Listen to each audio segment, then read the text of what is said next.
One of our statewide election races for next year may be starting to take shape.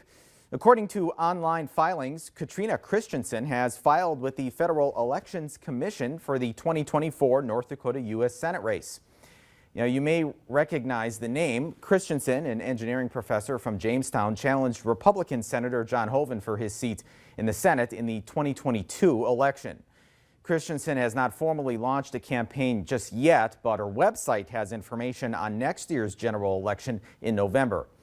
If she is running, she would still have to, of course, receive the Democratic NPL Party's nomination.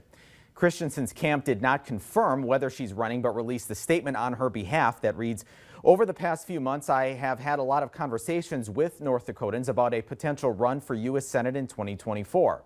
The feedback has been overwhelmingly positive as North Dakotans are tired of the chaos in Washington and the lack of results from career politician Kevin Cramer. I will be making an announcement regarding my potential candidacy in the near future."